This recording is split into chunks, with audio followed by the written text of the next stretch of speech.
चलिए स्टार्ट करते हैं इलेक्ट्रिक चार्जर एंड फील्ड का लेक्चर नंबर 8। लास्ट क्लास में क्या पढ़ा था? इलेक्ट्रिक फील्ड पढ़ लिया था और electric field at centre of A uniformly charge ring पढ़ा था। उसके बाद हमने सेमी सर्कल के लिए पढ़ा था और फिर हमने सेगमेंट के लिए पढ़ लिया था कि इनके वजह से सेंटर पर कितना इलेक्ट्रिक फील्ड होता है। ठीक, और हमने ये भी सीखा था कि अगर कोई पॉइंट एक्सिस पर लाई करता है तो उस यूनिफॉर्मली चार्ज रिंग के कारण उस एक्सियल पॉइंट पर कितनी इलेक्ट्रिक फील्ड होगी। ये 3 टॉपिक हमने पढ़े थे। अभी हम लोग क्या करेंगे? आज न्यूमेरिकल्स लगाएंगे। ठीक है, तो न्यूमेरिकल देखिए, पहला न्यूमेरिकल क्या है आपका? अ पॉइंट चार्ज ऑफ कितना लिखा हुआ है? 0.09। मैंने पॉइंट चार्ज आपको बोल के क्या पढ़ाया था कि ये ऐसा चार्ज होता है जिसकी वैल्यू बहुत कम होती है, कमजोर होता है। इसके ऊपर आप फोर्स लगा सकते हैं लेकिन ये आपके फोर्स नहीं लगा सकता। इसी प्रकार से इसके वजह से इलेक्ट्रिक फील्ड जो होगी वो इतनी छोटे रीजन में होगी कि जो चार्ज इस पे लगा रहा है इलेक्ट्रिक फील्ड उसके ऊपर कोई इफेक्ट नहीं होगा। तभी हम लोग ने पढ़ा था एक formula, electric field due to any charge Q at test charge, जो कि प्लेस था पॉइंट P पर Q0। तो हमने सीखा था कि यहाँ से अगर इनके बीच की दूरी कितनी है R, तो इसी डायरेक्शन में होगा और उसकी वैल्यू कितनी होगी? KQ/R² इलेक्ट्रिक फील्ड का मैग्नीट्यूड। ठीक है, डायरेक्शन की बात करें तो ऑब्वियसली ये पॉजिटिव चार्ज है तो आउटवर्ड इलेक्ट्रिक फील्ड होगी और इनको जो line joining the two charges या फिर दो पॉइंट और चार्ज की दूरी होगी उसको कनेक्ट करने वाली लाइन के ही अलोंग वो होगा। अगर पॉजिटिव चार्ज है तो आउटवर्ड होगा और नेगेटिव होगा तो इनवर्ड। समझ में आ रहा है कि नहीं? और इसको हमने ये भी सीखा था वेक्टर फॉर्म में करना है तो इसी को हम r यूनिट वेक्टर को मल्टीप्लाई कर देंगे तो हमें मिल जाएगा। इन टर्म्स ऑफ फोर्स अगर फॉर्मूला लिखेंगे तो क्या जाएगा? F/Q0। अब कूलम फोर्स है तो KQ/R² करेंगे तो Q/Q0, तो Q0 ऑटोमेटिकली यहाँ से डिवीजन से कट जाएगा, बचेगा KQ/R²। एक छोटा सा रिवीजन कर लिया क्योंकि इसकी जरूरत पड़ेगी। प्लेस एट ओरिजिन, तो यहाँ पर आपको कार्टेशियन सिस्टम दिख रहा है, ओरिजिन पे है तो इसका कोऑर्डिनेट क्या जाएगा? 0,0,0। Calculate the intensity of electric field due to this point charge. हमने कहा इसी चार्ज वजह से हमने बोलते हैं किसी एक पॉइंट में बताइए कितनी इंटेंसिटी होगी, इसकी वजह से कितना इफेक्ट क्रिएट कर रहा है, यानी इलेक्ट्रिक फील्ड एट डिजायर्ड जो पॉइंट है जैसे कोऑर्डिनेट यहाँ पर है। ठीक, तो यहाँ पर क्या कर देंगे हम? इससे भी छोटा चार्ज टेस्ट चार्ज प्लेस कर देंगे तभी तो इसके रीजन में आएगा। समझ में आ रहा है कि नहीं आ रहा? तो वहां पर इफेक्ट हम क्लियरली निकाल सकते हैं। यहाँ पर देखो x कोऑर्डिनेट √2 है, y कोऑर्डिनेट √7 है और z क्या है? 0। इसका मतलब 2D प्लेन है। कैसा है? 2D। x और y एक्सिस वाले प्लेन में ही काम हो जाएगा क्योंकि z कोऑर्डिनेट क्या है? 0। और ये कहाँ प्लेस्ड है? ये तो ओरिजिन पे प्लेस्ड है। तो फी का फटाफट क्या बन जाएगा? ये हो गया आपका y एक्सिस, ये हो गया x एक्सिस और ये ओरिजिन पर आपका चार्ज प्लेस्ड है q, जिसकी वैल्यू कितनी है? 0.009 माइक्रो कूलम। माइक्रो क्या होता है? माइक्रो कूलम में कन्वर्ट करना है तो माइक्रो होता है 10⁻⁶, है ना? ये सब पता है ना? ठीक है, तो अब कर लेंगे आप। तो पॉइंट कहाँ है? पॉइंट को लोकेट कर देते हैं। जैसे मान लीजिए ये एक पॉइंट P है जहाँ पे कोऑर्डिनेट क्या है इसका? √2, √7, 0। ठीक है, ये आपका पॉइंट P। तो क्या करेंगे? इनको कनेक्ट करने के लिए एक R होगा। ठीक है, और हमेशा इसी से आउटवर्ड की तरफ आपकी इलेक्ट्रिक फील्ड इसकी वजह से होगी। अब इस R की वैल्यू निकालना होगा, वो आप निकाल सकते हैं। ठीक है, बहुत आसानी से पाइथागोरस यूज करके निकाल सकते हैं, है ना? या फिर हम रिजोल्यूशन ऑफ वेक्टर का यूज कर लेंगे। r वेक्टर इक्वल टू क्या हो जाएगा? xi प्लस yj, है ना? इससे भी हम निकाल लेंगे। तो ये हो जाएगा r vector is equal to √2i plus √7j, है ना? अब r वेक्टर का मैग्नीट्यूड निकालने के लिए कितना अच्छा सिखाया था मैंने, कुछ नहीं करना है, i कंपोनेंट का स्क्वायर कर दो और j कंपोनेंट का स्क्वायर करके ऐड कर दो। तो ये हो जाएगा √2 का स्क्वायर प्लस √7 का स्क्वायर। ठीक है, 7 + 2 क्या हो जाएगा? 9 आ जाएगा 3। कितना आ जाएगा? 3। ये आ गया। इसकी वैल्यू कितनी आ गई? Magnitude is equal to 3। I think हर चीज सॉल्व हो गई है, हम आसानी से निकाल सकते हैं। अगर हमें इन वेक्टर निकालना है तो E vector is equal to क्या हो जाएगा? KQ/R³ into R vector. यही तो करना होता है, तो कर लीजिए, आंसर आ जाएगा। तो ये मैग्नीट्यूड हो जाएगा, ये आपका वेक्टर मल्टीप्लिकेशन। तो यहाँ आ जाएगा कि कितना होता है? 9 × 10⁻⁹। ठीक, Q कितना है? 0.009 है तो मैं लिख सकता हूँ इसको, बताओ, 9 × 10⁻³ ठीक, और -6 है तो ये क्या बन जाएगा? 9 × 10⁻⁹, यही तो बनेगा, into R vector upon divided by R³। R कितना है? 3 का क्यूब कितना होता है? 27। तो मैं 3 क्यूब लिख देता हूँ, फिर बाद में कर देंगे। ठीक है, समझ में आ रहा है कि नहीं आ रहा है?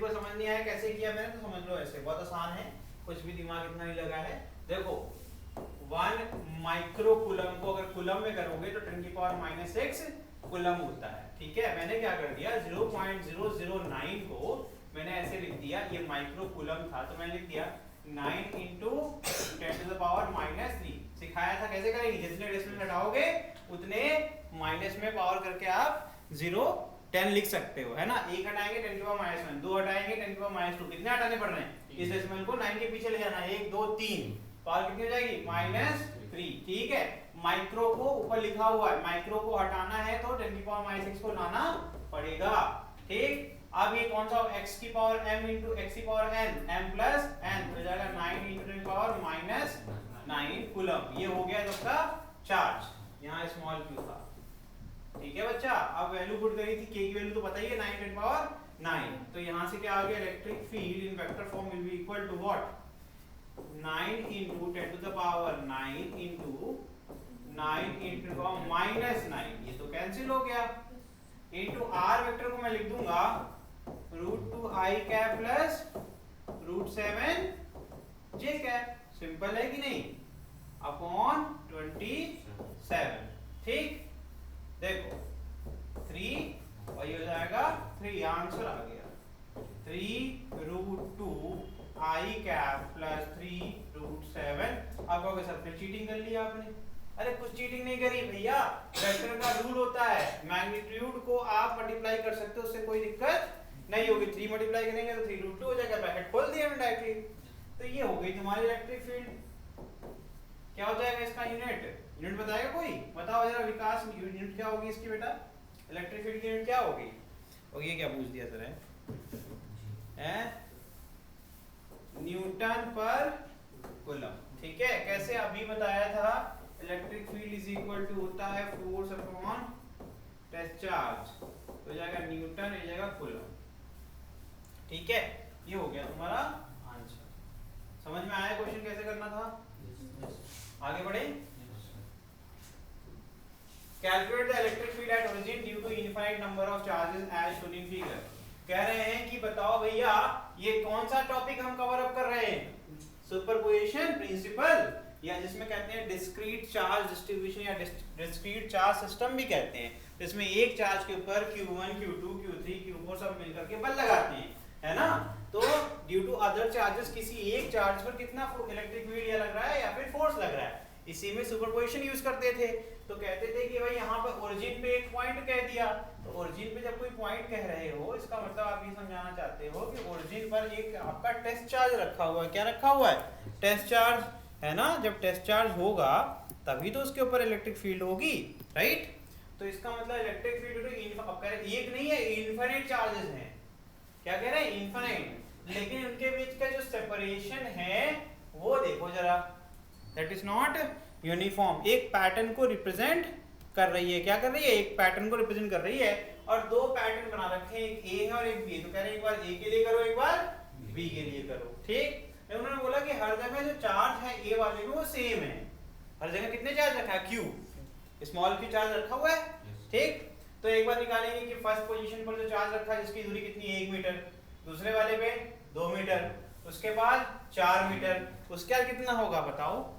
तो यहाँ पर बेसिक मैथमेटिक्स में पढ़ाया जाता है, और आपके जूनियर क्लास में एक चैप्टर है arithmetic progression and geometric math का चैप्टर है एपीजीपी, है ना। जूनियर क्लास में 9 10 में पढ़ा है कि नहीं पढ़ा है इसको। अरिथमेटिक प्रोग्रेशन क्या होता है, जिसमें जो नंबर्स का अरेंजमेंट हो उसमें क्या होता है, एक कॉमन सम हो, है ना, जिसमें कहते हैं कॉमन सम। जैसे मान लो मैंने लिख दिया 2, ठीक, फिर आगे लिख दिया 4, फिर लिख दिया 6, फिर क्या लिख दिया 8, तो अगर कभी भी इन दोनों का डिफरेंस करेंगे, है ना, जो पड़ोसी नेबरिंग नंबर्स का आप डिफरेंस करोगे, एक कांस्टेंट नंबर आना चाहिए। आ रहा है क्या, आ रहा है क्या, इसको कहते हैं कॉमन सम, है ना। क्या है, इसको हम कहते हैं कि 2 में 2 ऐड किया 4 मिल गया, 4 में फिर से 2 ऐड किया, तो हर बार एक ही नंबर ऐड कर रहे हैं ना, तो कहेंगे जितने भी टर्म्स हैं उन सब में कॉमन सम कर रहे हैं, कॉमन नंबर का एडिशन कर रहे हैं, तो जो मिलेगा इस सीक्वेंस को क्या कहेंगे, अरिथमेटिक, क्या कहेंगे, अरिथमेटिक। यही तो पढ़ाया हुआ है आपको बेसिक मैथमेटिक्स में। ठीक है। फिर एक होता है ज्योमेट्रिक प्रोग्रेशन। क्या होता है? जीपी। क्या होता है जी, बताओ। चलिए, तो यहाँ पर इसको कहते हैं कॉमन सम, एक होता है कॉमन रेशियो या फिर कॉमन मल्टीपल, मैं कहता हूँ उसको। तो ज्योमेट्रिक प्रोग्रेशन, इसमें क्या होता है, ऐसा पैटर्न बने कि हम कॉमन नंबर को मल्टीप्लाई करते हैं या कॉमन नंबर से हम क्या करते हैं, डिवाइड करते हैं। तो ऐसा जब पैटर्न बनता है तो क्या बनता है, जीपी। क्या बनता है? जीपी। जैसे मान लो ये 2 है, 2 के बाद हमने लिख दिया 4, 4 के लिख दिया हमने 8, फिर लिख दिया हमने 16 एंड सो ऑन। जब हम चेक करते हैं तो हमने ये पाया कि अब इस बार अगर इसको डिवाइड किया जाए, जो नेबरिंग नंबर्स उनको डिवाइड करें तो क्या मिलेगा, 4 को डिवाइड किया 2 से क्या मिला, फिर हमने 8 को 4 से डिवाइड किया क्या मिला, 16 को 8 से डिवाइड किया क्या मिला। समझ में आया कि नहीं आया? तो ये क्या है, कॉमन रेशियो। तो ये क्या भाई, यहाँ पर आपका इसको r इक्वल टू क्या आ गया, 2। बस ये समझ लो, आपको नहीं समझ में आता अभी समझ लो कि सेम नंबर को जब मल्टीप्लाई करते जाते हैं सारे नंबर्स में आने वाले, तो क्या बन जाता है, जीपी। क्या बन जाता है, जीपी। और जब सेम नंबर को सम करते जाते हैं सारे नंबर में, पहले वाले से दूसरे में जब जाएंगे तो उसमें ऐड करेंगे, ठीक। तो क्या बन जाएगा बच्चा, 2। जैसे यहाँ पे है कॉमन सम, तो एपी बन जाता है, ठीक। एपी जीपी समझ लो। तो ये अब देखोगे तो दिखने लगेगा, अब ध्यान से देखोगे कुछ समझ में आएगा, ठीक है। तो ये आपका यहाँ पर है एपी और जीपी की बात हो रही है। तो अभी जो पैटर्न आपको दिख रहा है वो देखो कैसे करते हैं।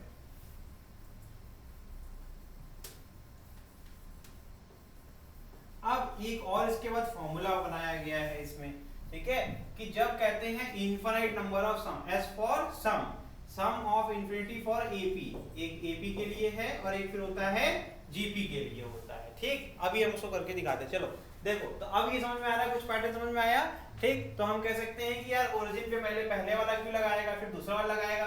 तो सुपरपोजिशन प्रिंसिपल हम लोग को सिखाता है कि अभी मैग्नीट्यूड निकालना है सर, तो हो जाएगा e due to 1 plus e due to 2 plus e due to, अब यहाँ पर 3 third charge and so on. क्या हो जाएगा, अप टू इंफिनिटी। यही तो होगा।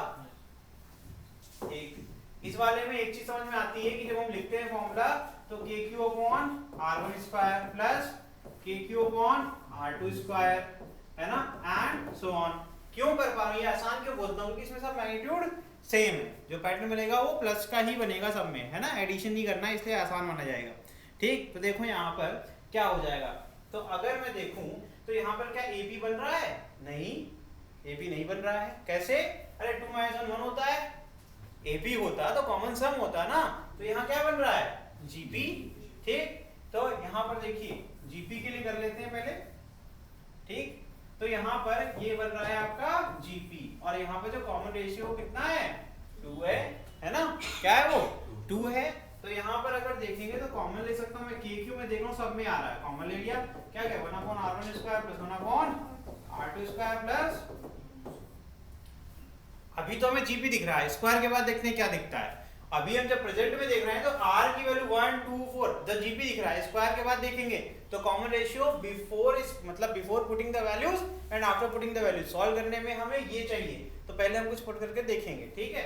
तो यहाँ से क्या आ जाएगा बच्चा, यहाँ जाएगा KQ, अभी जो पूरा मामला बदल जाएगा। r की वैल्यू तुम कहोगे ये r2 नहीं है, देखो 1 अपॉन क्या आ जाएगा, 1 अपॉन 1, यही तो, प्लस 1 अपॉन, अब बोलो 4, 2 का स्क्वायर 4, फिर क्या आएगा बताओ, 4 का, अब बताओ जरा r की वैल्यू क्या है, क्या r की वैल्यू 2 है, 4 है, क्या है 4। यही गलती होती है। तो बिफोर इंप्लीमेंटिंग द फॉर्मूला कभी भी आप प्री डिफाइंड मत करो कुछ, ठीक है, क्योंकि जो दिखता है वही होता है, ऐसा बिल्कुल फिजिक्स में नहीं है। बल्कि जो दिखता है वो तो बिल्कुल नहीं होता है, ठीक है। इसलिए तुक्के सबसे ज्यादा गलत किस सब्जेक्ट में होते हैं, फिजिक्स में। जो लगेगा यही सही है तो हो सकता है वही गलत हो, ठीक है। तो इसलिए तो यहाँ पे बहुत लेयर्स होती है, इसलिए ध्यान से पढ़िए। तो यहाँ क्या जाएगा बच्चे, KQ, अब ये क्या हो जाएगा देखो, 1 plus 1 upon 4 plus 1 upon 16 and so on, 32 and माफ करना 64 एंड सो ऑन, 16 4 से 64, है ना। अब ये इंफिनिटी हमें r मिल गया, तो एक कंडीशन होती है, s infinity is equal to for GP, यहाँ लिख लो फॉर जीपी, a अपॉन क्या होता है, दो फॉर्मूले रखे गए हैं इसमें। एक फॉर्मूला होता है r-1, एक होता है 1 - r। क्या होता है, एक होता है r-1, एक होता है 1 - ठीक है। अब इन दोनों का इस्तेमाल कब करते हैं हम लोग? इस्तेमाल करते हैं डिपेंडिंग अपॉन कि आपका जो है आर की वैल्यू ग्रेटर देन 1 है या फिर लेस देन 1 है। अगर ग्रेटर देन 1 है, ये यहाँ पर लिख लो आर ग्रेटर देन 1 में यूज होगा, और आर लेस देन 1 में यूज होगा। तुम्हें पता है कौन सा फॉर्मूला यूज करना है? करके मुझे आंसर बताओ, ठीक है।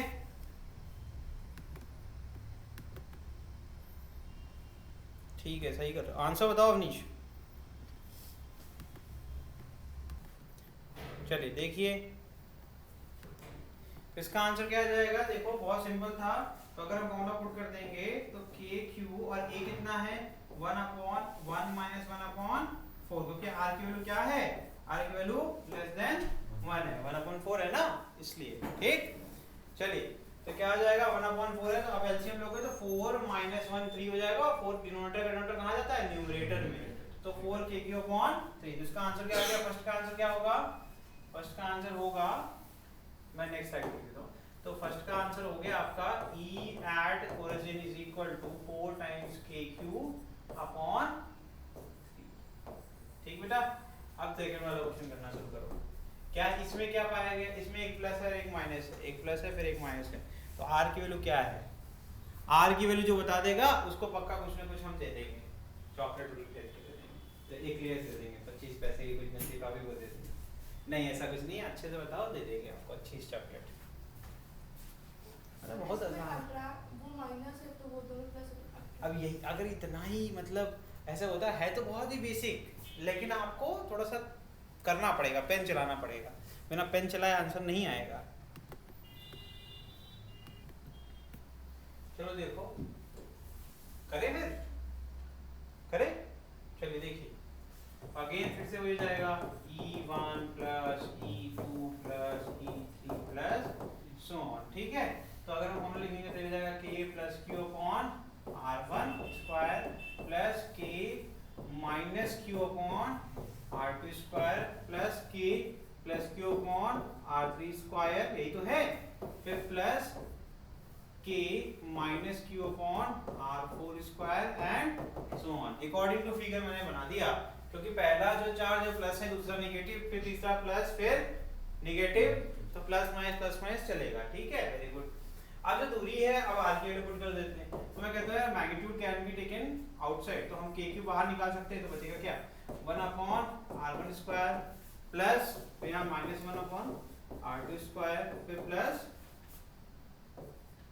प्लस ही है ना ये, तो 1/R3 square again plus -1/R4 square, ये तो है ना। ठीक है, अब देखो ध्यान से के क्यू, अब R1 कितना है तो 1 है, फिर -1/, ये कितना 2 का स्क्वायर, यही तो है ना, फिर प्लस 1/, कितना जाएगा बताइए 4 का स्क्वायर 16, फिर नेक्स्ट माइनस क्या हो जाएगा -1/64 प्लस एंड सो ऑन, यही तो है ना। अरे यार एक चीज बताओ, अगर हमने कहा कि R की वैल्यू जो है -1/4 है, काम बन गया कैसे, 1 में मल्टीप्लाई किया तो -1/4 आ गया, -1/4 मल्टीप्लाई किया माइनस क्या होता है प्लस 1/60 मिल गया, फिर से माइनस मल्टीप्लाई किया तो ठीक है, फिर से माइनस मल्टीप्लाई करेंगे माइनस प्लस जाएगा, तो एक पार्ट में बन गया कि नहीं बन गया। तो इतने से दिमाग के लिए आपको मिल रही थी चॉकलेट, इतने से दिमाग के लिए, इसीलिए पेन चलाओ और दिमाग लगाओ। ठीक, तो आर की वैल्यू क्या है बस इस क्वेश्चन में -1/4, तो कोई दिक्कत नहीं है। फिर से s इनफिनिटी जीपी है क्योंकि हम मल्टीप्लाई कर रहे हैं, कॉमन रेशियो की बात होती है, तो फिर से क्या हो जाएगा, जो आपका सम है वो इतने पे, इनफिनिटी वाला काम इस पे होगा, तो जाएगा के क्यू ब्रैकेट में क्या जाएगा, a कितना है 1/1, क्योंकि r इज लेस देन 1 है, तो क्या करेंगे -1 प्लस होता है कि माइनस होता है, फॉर्मूला याद है आपको, अभी बताया था, a/1 माइनस r, तो माइनस क्या हो जाएगा प्लस 1/4, इस केस में क्या जाएगा 4 kq अपॉन 5, इसका आंसर क्या आ गया 4 kq अपॉन। तो अब मुझे एक चीज बताओ, दोनों में से किस में इलेक्ट्रिक फील्ड ओरिजिन पर ज्यादा होगी, ए में या बी में, ए में। ठीक है, वेरी गुड। कैसे? जिसका डिनोमिनेटर ज्यादा उसका वैल्यू कम, जितनी बड़ी वैल्यू से डिवाइड करेंगे उतना छोटा हो जाएगा, ठीक है। तो इन दोनों केसेस में मैं कह सकता हूं E at origin in case A is greater than E at origin in case compared to B, ठीक है। समझ में आया कि नहीं आया? इलेक्ट्रिक फील्ड बढ़ गई। नेक्स्ट क्वेश्चन है, a point charge q is placed at a point 0, 0, कहां प्लेस किया है? ओरिजिन पर। Calculate the electric field eight b x, y in vector form. पता है ये क्वेश्चन नहीं है, ये एक तरीके से आपको होमवर्क है, जो कि डेरिवेशन है किसका? Electric field eight point p इन वेक्टर फॉर्म, इन वेक्टर फॉर्म।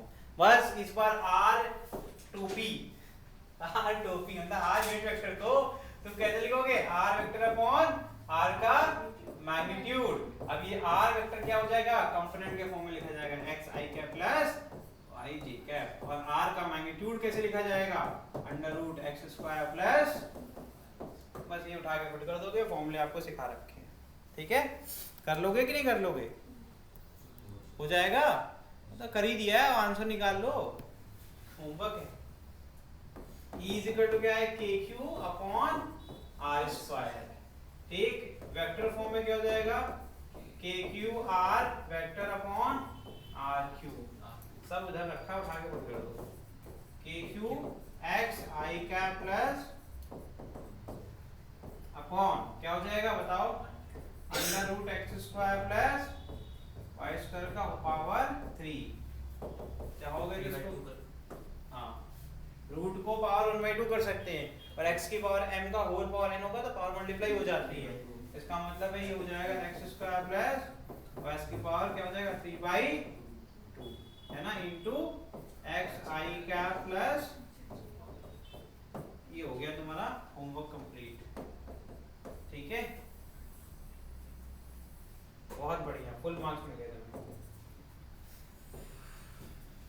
ठीक है। नेक्स्ट, चलिए, ये आसान था, कर सकते थे आप, मुझे पता है आप कर रहे थे, इसीलिए मैंने कर दिया आपका टाइम बचाने के लिए। क्या ये क्वेश्चन तो और आसान है, ये तो और अच्छे से हो जाएगा। क्या है? A charge particle is kept in equilibrium, पहले से बोल दिया इक्विलिब्रियम मतलब क्या हो गया? कुछ भी होगा, जीरो। अभी क्वांटिटी नहीं पता कौन सी, फोर्स या इलेक्ट्रिक, आगे बोल देंगे इन एन इलेक्ट्रिक फील्ड, ठीक है। अभी इलेक्ट्रिक फील्ड का इफेक्ट जीरो हो गया between the plates in the Millikan oil drop experiment, ठीक है। अब कहेंगे यार ये क्या होता है, ये तुमने पढ़ा ही नहीं। यार एक चीज बताओ, दो प्लेट है, पहली बता रही है, दो प्लेट है, मिल्कन ऑयल एक्सपेरिमेंट जानने की जरूरत है क्या है? दो प्लेट के बीच में रखेंगे, दोनों प्लेट होगी, इस पर चार्ज होगा, इलेक्ट्रिक फील्ड तभी तो होगा जब चार्ज होगा, नहीं तो नहीं होगा। इसमें तो दो प्लेट है, उनके बीच में कहीं रखा हुआ है, जिसकी वजह से उसके ऊपर इफेक्ट क्या आ रहा है? जीरो। तो नेट इलेक्ट्रिक फील्ड जिस भी पॉइंट पे रखा हुआ है उस पे क्या हो रहा है? जीरो।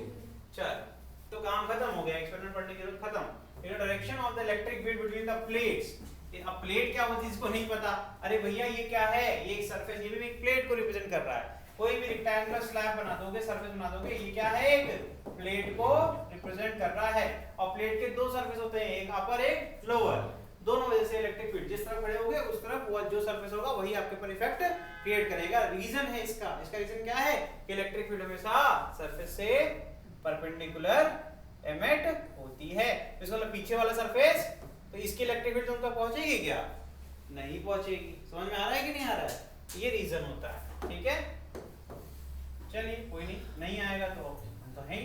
ठीक, क्या कह रहा है आगे? कह रहे हैं कि electric field between the plate is reverse. इसका मतलब दोनों पे जो चार्ज है उसका नेचर अपोजिट कर दिया जाए। रिवर्स करने का तो यही मतलब है ना। अगर हमने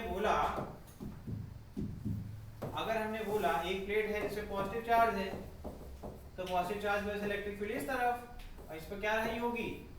नेगेटिव, है ना। तो इससे फील्ड अंदर की तरफ, यही तो डायरेक्शन होगी टोटल। फिर हमने कहा रिवर्स करना है, तो हमने कहा इसको उठा के यहाँ रख दो, इसको उठा करके यहाँ रख दो, तो डायरेक्शन अब यहाँ पॉजिटिव हो गया, इधर नेगेटिव हो गया। ठीक है, साइड से देख रहे हो आप, समझ में आ रहा है कि नहीं आ रहा है? तभी डायरेक्शन रिवर्स होगी, नहीं तो नहीं रिवर्स हो सकती। कह रहे हैं calculate the acceleration of the charge particle. कहते हैं आप बताओ जो चार्ज, क्योंकि आपका इलेक्ट्रिक फील्ड की डायरेक्शन चेंज हो रही है, तो मुझे बताओ कि वो किधर की तरफ भागेगा, किधर की तरफ वो एक्सेलरेट करेगा। समझ में आया कि नहीं आया? Charge particle obviously. अरे यार ये बताओ, अगर हम कहते हैं चार्ज कहीं यहाँ आके इक्विलिब्रियम हो रही थी, ठीक, मुझे नहीं पता कितनी दूरी पर रखा हुआ है, ठीक। अब अगर पोलैरिटी चेंज करेंगे तो अगर इधर था इधर भागेगा, इधर था तो इधर भागेगा, यही तो होगा ना। चलिए करके देखेंगे तो समझ में आएगा, नहीं तो समझ नहीं आएगा। लिखिए कुछ चीजें।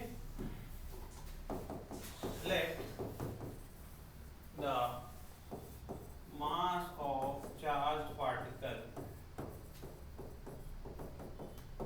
क्या है, स्मॉल, क्या मान लिया, स्मॉल, ठीक है, and charge on it, and charge on it is equal to कितना है, q, मान लिया q चार्ज है और m उसका मास है, ठीक है। एंड इलेक्ट्रिक फील्ड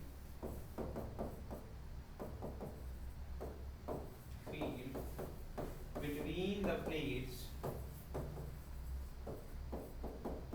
वो कितना है, E, मैग्नीट्यूड लिखते हैं वैसे, न्यूमेरिकल सॉल्व करते हैं, ठीक है।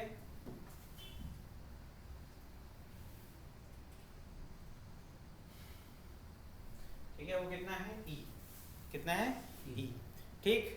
तो अगर इक्विलिब्रियम में होगा तो क्या हो जाएगा, तो एट इक्विलिब्रियम क्या हो जाएगा, नेट फोर्स क्या हो जाएगा, 0, ठीक। अब इक्विलिब्रियम की बात करते हैं, तो अगर हम प्लेट्स का ओरिएंटेशन देखें तो वो कैसे होगा, प्लेट्स का ओरिएंटेशन कुछ इस प्रकार से होता है, ठीक है, कैसे होता है, इस प्रकार से,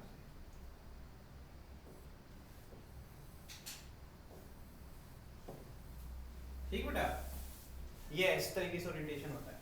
अरे यार, जिसको कुछ भी नहीं समझ में आता है, जिसको बस बेसिक सोचना आता है, एकदम बेसिक, तब भी फिजिक्स में टॉप करेगा। कैसे पढ़ो, हमने कितनी बार बोला है, अंग्रेजी बड़ी काम की चीज है, यही तो बोलते हैं ना वैसा, मिल्कन ऑयल, फिर क्या लिखा, अरे ये तो ड्रॉप लिखा हुआ है, ड्रॉप कैसे होगा, करेगा ऐसे तो ड्रॉप होगा नहीं, इस ओरिएंटेशन ड्रॉप होगा क्या, कुछ इसी ओरिएंटेशन ड्रॉप होगा ना। तो कॉमन सेंस भी यूज करके भी हम लोग क्रैक कर सकते हैं, इतनी बड़ी बात नहीं, ठीक है।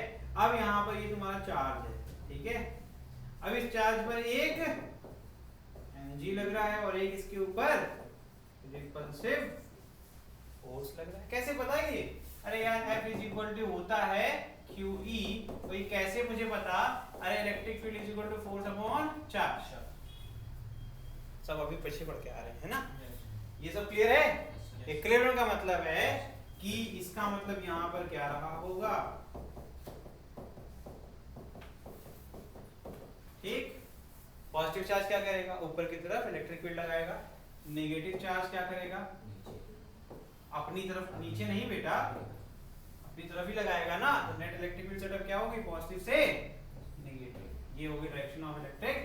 अब ये भाई बीच में है, ठीक, तो भाई का कुछ मास होगा, चार्ज जब भी एग्जिस्ट करता है तो मास के साथ ही करता है, तो मास होगा तो धरती माता की बेटा नीचे आ जा, ठीक, तो mg नीचे की तरफ लगेगा, तो ये कब रुकेगा, जिस पॉइंट पर mg को QE बैलेंस कर देगा, क्योंकि इक्वल एंड अपोजिट फोर्स हो गया। समझ में आया, इक्विलिब्रियम कंडीशन क्या है, तो at equilibrium mg is equal to क्या हो जाएगा, QE। कोई दिक्कत हुई क्या, बताओ।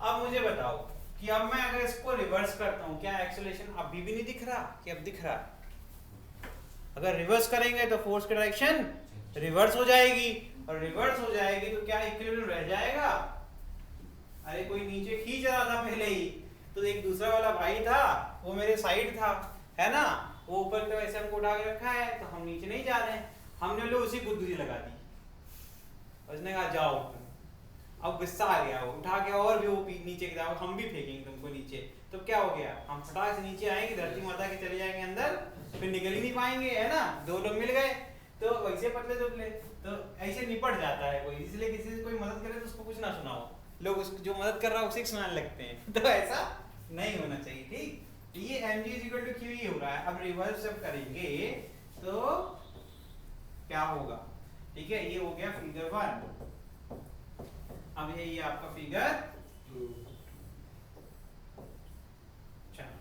ये हो गया पॉजिटिव चार्ज। अब हम यहाँ क्यों बनाते हैं, अब अंदर तो नहीं दिखा सकते 2D सरफेस पे, लेकिन साइड के चार्जेस आपको दिखने से पता चला ये पॉजिटिव है, यहाँ क्या होगा, इलेक्ट्रिक फील्ड अब क्या हो जाएगी, डाउनवर्ड। अब वही सेम चार्ज पार्टिकल जिस पोजीशन पे भी था उसके ऊपर एक mg लग रहा है नीचे की तरफ, और साथ साथ में एक QE लग रहा है, ये दोनों मिल गए, तो टोटल फोर्स क्या हो जाएगा, टोटल एक्सटर्नल फोर्स, देखो after reversal of electric field between plates, ऐसे लिखा जाता है, ठीक है। नेट फोर्स क्या हो जाएगा, net force on charge will be equal to QE plus mg, और यही एक्सटर्नल फोर्स है। अब न्यूटन का एक नियम पढ़ा था हम लोग ने, बहुत छोटे से तब से पढ़ रहे हैं, क्या होता है न्यूटन से करना, total external force is equal to mass into acceleration, यही तो पढ़ा है ना। तो F net is equal to QE plus mg। तो अगर हमें निकालना है, यहाँ पर ध्यान से देखना कि यहाँ पर me इज इक्वल टू क्या हो जाएगा, इक्वेशन नंबर 1 कहता है mg is equal to QE, यही तो है। तो मतलब मैं इसको लिख सकता हूँ, this is nothing but 2g, यही तो होगा, हो जाएगा। ब्रैकेट में लिख दे रहे हैं फ्रॉम इक्वेशन 1, ठीक है। तो इसका मतलब F net को मैं लिखता हूँ अकॉर्डिंग टू, यहाँ लिखेंगे according to Newton's law of motion, है ना। क्या हो जाएगा, mass into acceleration is equal to 2mg, यानी कि acceleration is equal to twice of g, यही तो आएगा। तो क्वेश्चन पूछा क्या गया था, acceleration of the charge particle कितना आ गया, 2g। प्रूफ हो गया, इतना आसान है ये, ठीक है। ठीक, चलें आगे बढ़ जाएं, आ रहा है समझ में, चलिए ठीक। Next, calculate the electric field intensity E which would be just sufficient to balance the weight of an electron। Balance पूछा, तो बैलेंस मतलब क्या करना है, नेट जीरो करना है, नेट फोर्स ऑन इलेक्ट्रॉन को जीरो करना है, ठीक है। तो अगेन पीछे वाला जो क्वेश्चन है उसी के पैटर्न पे ये क्वेश्चन है, if this electric field is produced by second electron located below the first one. अब सुन लो ध्यान से, इसका मतलब तुम्हें बता दिया कि नीचे वाला जो सरफेस है वो नेगेटिवली चार्ज होगा, तभी तो ऊपर की तरफ करेगा रिपल्सिव फोर्स, तभी तो बैलेंस होगा। क्या बोला कि electric field intensity which would be just sufficient, करें कितनी इलेक्ट्रिक फील्ड इंटेंसिटी होनी चाहिए जिससे कि आपका जो इलेक्ट्रॉन है वो बैलेंस हो जाए, किसके कारण, सेकंड इलेक्ट्रॉन जो उसके जस्ट नीचे, एक इलेक्ट्रॉन नीचे पड़ा हुआ है, वो कह रहा है एक इलेक्ट्रॉन को हवा में लटकाना है, तो ये इसके ऊपर एक रिपल्सिव फोर्स लगाएगा ऊपर की तरफ, ठीक, रिपल्सिव फोर्स, और नीचे लग जाएगा, यही है यार क्वेश्चन, ठीक है, ठीक। What will be the distance, तो कह रहे हैं कि ये दूरी बताओ, इनके बीच की दूरी कितनी होगी, ठीक है।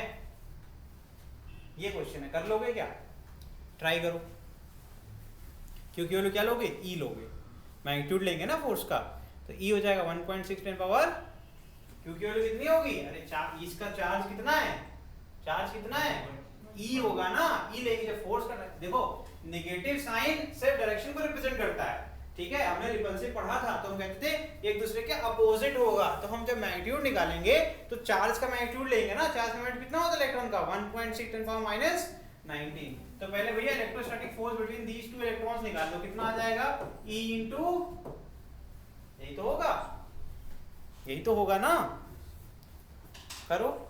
और अगर ये बैलेंस है एट इक्विलिब्रियम,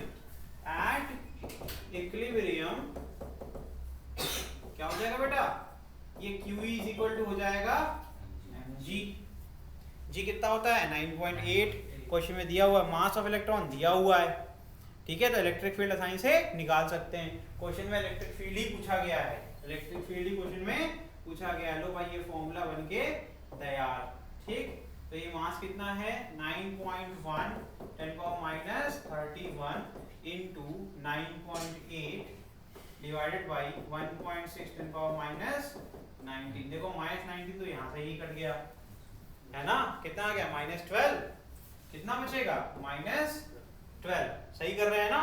और डेसिमल को मैंने क्या सिखाया था, सिंगल डेसिमल प्लेस ऊपर नीचे हो तो काट सकते हो, है ना, तो काट लेना, जो काम का हो उसको काट लेना, इवन को इवन से काटोगे ज़्यादा आसान हो जाएगा।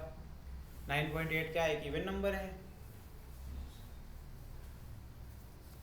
तो जब इसको आप सॉल्व करेंगे ये will get what 5.57, it is, आप डिवीजन कर सकते हैं 10 की पावर -11। लो भाई इलेक्ट्रिक फील्ड मिल गया तुमको, ठीक है। अब इलेक्ट्रिक फील्ड मिल गया, अब आपसे पूछा गया है बताइए कि कितनी दूरी होगी। तो इलेक्ट्रिक फील्ड की अंदर यूनिट क्या होती है, वोल्ट पर मीटर। अब इस इलेक्ट्रिक फील्ड से हम क्या कर सकते हैं, सिंपल है यार इलेक्ट्रिक फील्ड का formula KQ upon R square से पूछा गया है R बताओ तो R square is equal to क्या हो जाएगा KQ upon electric field R is equal to क्या हो जाएगा KQ अपॉन बताइए इलेक्ट्रिक फील्ड रूट के अंदर K कितना होता है 9 10 पावर 9 वैल्यू सारी पुट करके सॉल्व कर डालो आंसर आ जाएगा क्या आ जाएगा यहाँ से 9 into 10 to the power 9 Q कितना होता है 1.6 minus 19 divided by 5.57 minus 11 देखो काट दो इसको क्या भाई -8 बचेगा कितना बचेगा -8 प्लस 9 क्या बचेगा 10 है ना सिर्फ 10 बचेगा बाकी सब कट जाएगा बाकी कर लो यार डिवीजन है ना तो you will get what it is approximately ये 4 पॉइंट कुछ आएगा 4.97 समथिंग आएगा ये जाएगा approximately 5 मीटर ये आपका आंसर समझ में आया कि नहीं आया तो इसका मतलब क्या सीखना पड़ेगा we have to learn how to solve square root square root आना चाहिए डेसिमल कैसे सॉल्व करते हैं और ये एक फॉर्मूला तो ब्रह्मास्त्र है यार पूरी फिजिक्स में ये भाई लोग तो याद ही कर लो यार है ना इतनी बार इस्तेमाल होता है कि शर्म आनी चाहिए जिसको अभी भी याद नहीं है ना पता नहीं कितनी बार यूज कर लिया हमने इसको तो ये है आपका ठीक है तो आज की क्लास यहीं पर खत्म कर रहे हैं अगली क्लास में हम लोग कंटिन्यू करेंगे इलेक्ट्रिक फ्लक्स ठीक है तो न्यूमेरिकल्स के प्रैक्टिस जितनी ज़्यादा करेंगे कैलकुलेशन जितना सीखेंगे उतना ज़्यादा अच्छा परफॉर्मेंस रहेगा ठीक थैंक यू